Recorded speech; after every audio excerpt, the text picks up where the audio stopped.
Hey, stop scrolling for a second. At a rehearsal dinner in front of 30 guests, a woman screamed at a 2-year-old for spilling juice on her dress. The room froze, but the child didn't cry. She just raised one small hand and pointed at something behind the woman, and when everyone turned to look, the entire evening changed in about 4 seconds. I'm not going to tell you what the child was pointing at. Not yet. Just stay with me, because this one has a turn in it you will not expect. Hi everyone. Welcome back to the channel. Before we get into it, tell me where you're watching from today. I love reading where you all are. This is a story about what happens when someone shows their real self in front of exactly the wrong witness. So settle in, because this one moves fast. Grant Whitaker was 37, a commercial real estate developer who had quietly built one of the largest portfolios in the Pacific Northwest. Steady and unshowy, he rarely mentioned his net worth to anyone. In 6 weeks, he was set to marry Delaney Ford, a woman he'd met at a charity auction the year before. Polished, quick-witted, endlessly charming in public. Grant had a daughter from his first marriage, Poppy, who had just turned 2. Poppy's mother had passed away during childbirth, and Grant had raised her largely on his own since with help from his sister, Renata, who'd become something close to a second mother to the little girl. Delaney had met Poppy exactly 4 times before that night.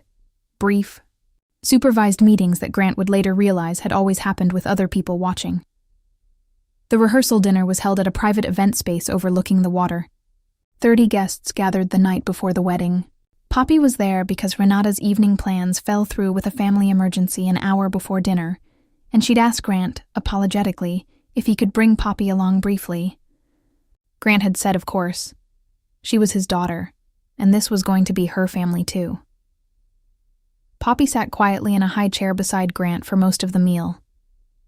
Near the end, reaching for her cup with a toddler's uncoordinated enthusiasm, she knocked it over. A small splash of apple juice landed on the hem of Delaney's ivory dress. What happened next took everyone by surprise. Delaney's face snapped from composed to furious in less than a second. She shot up from her chair, grabbed a napkin, and began scrubbing violently at the stain, while her voice rose sharply enough to cut through the ambient chatter of the room. Are you kidding me? This dress cost more than your entire outfit, you clumsy little... She caught herself before finishing the sentence, but not before half the table had already heard exactly where it was headed. Someone needs to actually watch this kid instead of letting her ruin everything. The room went quiet in the particular. Uncomfortable way rooms go quiet when an adult has just said something to a child that no adult should say to a child. Grant, stunned, opened his mouth to respond, and that was the exact moment Poppy, who hadn't made a sound through any of it, lifted one small hand, pointed past Delaney's shoulder, and said in the clear, matter-of-fact way toddlers sometimes manage to be devastatingly precise, "Mama." Every head at that end of the table turned.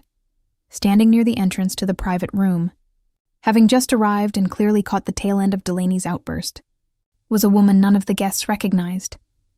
Except, as it turned out, 3 people in that room who recognized her instantly and went pale doing it. Grant's sister Renata, who had rushed over the moment her emergency resolved itself. The venue's event coordinator, who had personally checked this woman in at the front desk 15 minutes earlier under a name that had made her double-check the guest list. And Delaney herself, who turned around, saw the woman's face and went completely, visibly rigid. The woman was Cynthia Voss, Delaney's own mother, whom Delaney had told Grant repeatedly had died when Delaney was in her 20s. Poppy had never met her before in her life. There was no way the toddler could have known who she was, except in a sense she did. Cynthia had actually met Poppy once before, 2 months earlier, at a park near Grant's house. A brief, unremarkable encounter with the nanny and the toddler, where she hadn't revealed who she was.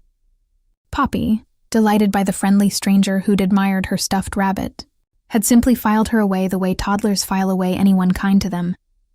Now, faced with a familiar face in an unfamiliar room, Poppy said the only word that fit, announcing in her limited vocabulary the presence of an adult she recognized.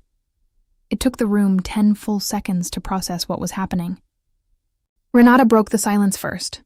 "Delaney, is that your mother?"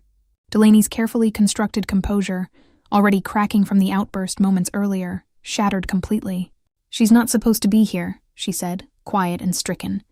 All the polish gone from her voice. Cynthia, for her part, looked as uncertain as anyone in the room, clearly having expected a private, careful reunion, rather than walking into the middle of her daughter, screaming at a toddler in front of 30 wedding guests.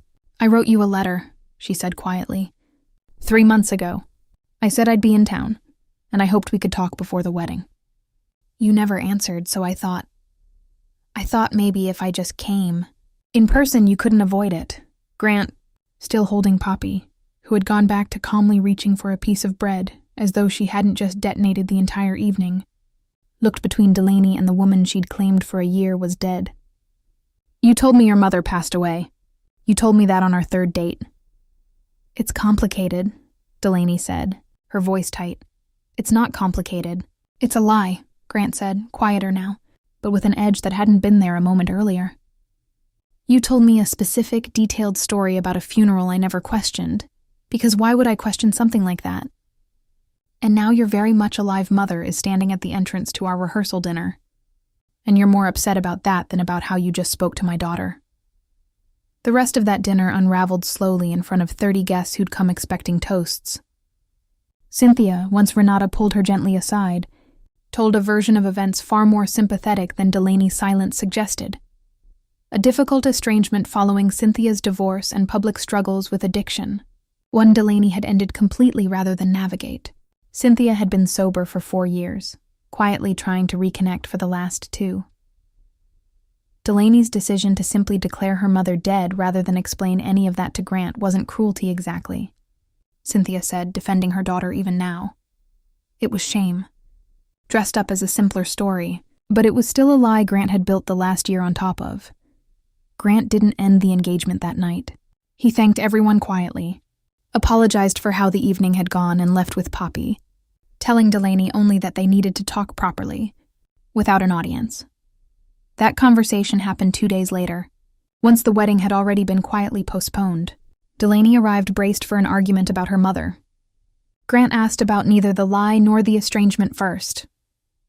"I want to understand what almost came out of your mouth at that table," he said. "Before we talk about your mother, what were you about to call my daughter?" Delaney was quiet for a long moment. "I don't know. It just happened. The dress, the room full of people, I just reacted." "That's the problem," Grant said. "It just happened. That means it was already in there, waiting for the wrong moment. I don't need you to be perfect around Poppy. I need to know that whatever almost came out of your mouth isn't sitting underneath every calm, patient moment I've seen from you this past year." The engagement didn't end that day either, though it would within a few more weeks, once Grant had enough distance to think clearly about both revelations, the lie and the flash of real contempt Poppy had witnessed firsthand. He could imagine forgiving either one alone. Together, they told him how carefully managed the version of Delaney he'd known really was, and how much of the real one he'd never actually met, until a 2-year-old spilled a cup of juice. Cynthia and Delaney did eventually begin talking again. Slowly, not because of Grant, but because the accidental, public collision at that dinner forced a conversation neither had been brave enough to start alone. It wasn't a clean reconciliation, but it was finally honest, which it hadn't been in over a decade. Poppy remembers none of it, and likely never will. She grew up simply knowing her father as steady and present, unaware that one small word, Mama, had quietly unraveled a lie that might otherwise have taken years longer to surface. Here's what this story really asks of us. We spend enormous energy managing the version of ourselves other people see, softening our worst moments, hiding the parts of our history we're ashamed of, carefully curating the story we tell about who we are. But the truth has a way of finding its own moment to surface, often through the smallest, most unguarded cracks, in front of exactly the people we least expected to be watching.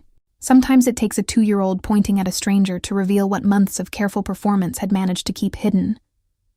If this story surprised you today, I'd love for you to hit that like button. It truly helps this channel grow. If you haven't already, please subscribe, because we share stories just like this one every single week. Thank you for staying with me until the very end. I'll see you in the next one.